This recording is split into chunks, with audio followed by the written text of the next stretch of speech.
Destroyers, and we're talking to you today about the article in the Wall Street Journal on the farm lobby beats back assault on subsidies. I'm Amy, this is Brent, Jason, Brian, and Lonnie. And I'll talk to you about the first slides, the current problem.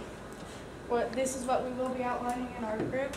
Okay, the current problem is that the biodiesel industry is skyrocketing.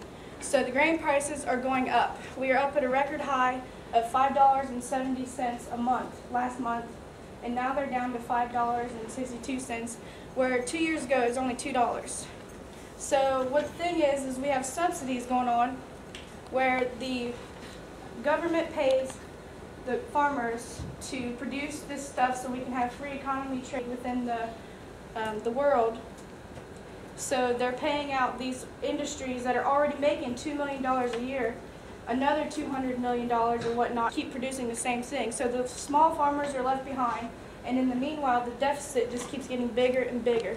So what they're worried about is with this current policy that we're just going to keep getting a bigger and bigger deficit. And these people just keep making more and more money, but the problem is they want to change the bill, but they can't because there's still smaller farmers that are not making any money and are hurting in the process.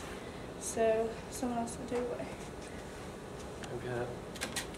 The farmers look at that. This is like the first quote. It says if you're providing benefits to the wealthiest Americans, that's not a safety net. And a lot of Americans think that these former bills provide like a safe net, but really what we're referencing to, these companies that make $2 million a year, they're getting these subsidies of like several $1 million, whereas like a farmer who makes like $100,000 or $200,000 is getting very little of these. So it's not really a safety net, it's just providing extra income for the companies that are already making a lot of money. Whereas for the farmer that makes like $100,000 a year or like less than that, he gets almost nothing. So there's no safety net for the smaller business.